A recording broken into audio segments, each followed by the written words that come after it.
मुंबईतल्या प्रतिष्ठित केएम हॉस्पिटलच्या रुग्णांचे मेडिकल रिपोर्ट्सचा चक्क पेपर प्लेट बनवल्याचा धक्कादायक प्रकार उघडकीस आलाय। रुग्णांचे गोपनीय अहवाल चक्क रद्दीमध्ये विकण्यात आले। या प्रकरणी लोकशाही मराठीने बातमी दाखवल्यानंतर 6 कर्मचाऱ्यांना कारणे दाखवा नोटीस पाठवण्यात आली। हे संपूर्ण प्रकरण नेमकं काय आहे ते समजून घेऊया।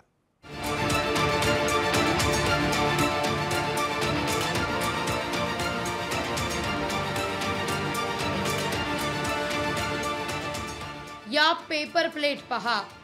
या पेपर प्लेट चक्क मुंबईतल्या केएम रुग्णालयामधल्या रुग्णांच्या रिपोर्ट पासून साकारल्या आहेत। केएम रुग्णालयामध्ये रुग्णांचे रिपोर्ट चक्क रद्दीत विकल्याचा धक्कादायक प्रकार उघडकीस आलाय।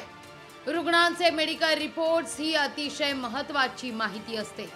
हे रिपोर्ट्स केएम मधून रद्दीत विकले गेल्याचं या निमित्तानं अधोरेखित झालंय। या रिपोर्ट प्रकरणी माजी महापौर किशोरी पेडणेकरांनी केएम रुग्णालयाला भेट देऊन मेडिकल रिपोर्ट रद्दीत कसे आणि कुणी दिले याची चौकशी केली आहे। हा आमचा केएमचा जो लोगो आहे या सगळ्या गोष्टी हिंकस आणि इतक्या जुन्या हॉस्पिटलचा चारित्र्यावरती हाणं नाही, त्यामुळे याच्यावरती सोमवारी पीएल दाखल होते। कारण हे करणारे जे आहेत दगडूदादा सकपाणी सांगितलं नुसतं इन्क्वायरी नाही, या अशा लोकांना घरीच बसवलं पाहिजे। मनसेनं या प्रकरणी केएमच्या संबंधित अधिकाऱ्यावर कारवाईची मागणी केली आहे।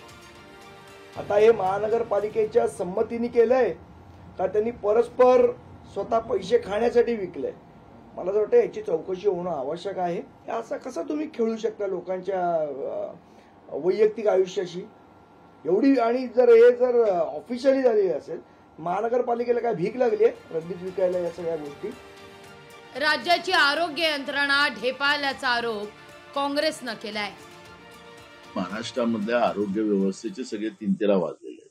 म्हणून तुम्ही म्हणालात की जे महत्वाची कागद, कॉन्फिडेन्शियल कागद ही कचऱ्याच्या ह्याच्यात पाहायला मिळाली, त्याची कारणच ती आहे।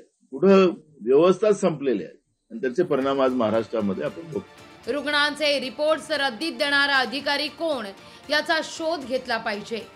महत्वाची कागदपत्र रद्दीत देणाऱ्या अधिकाऱ्याची बुद्धी देखील रद्दीतच गेल्याचा आरोप करण्यात येतोय। केएमचा आणखीन काही महत्वाचा दस्तावेज रद्दीत दिला गेलाय का याची चौकशी करण्याची गरज या निमित्तानं निर्माण झाली आहे। स्वप्नील जाधव, लोकशाही मराठी, मुंबई।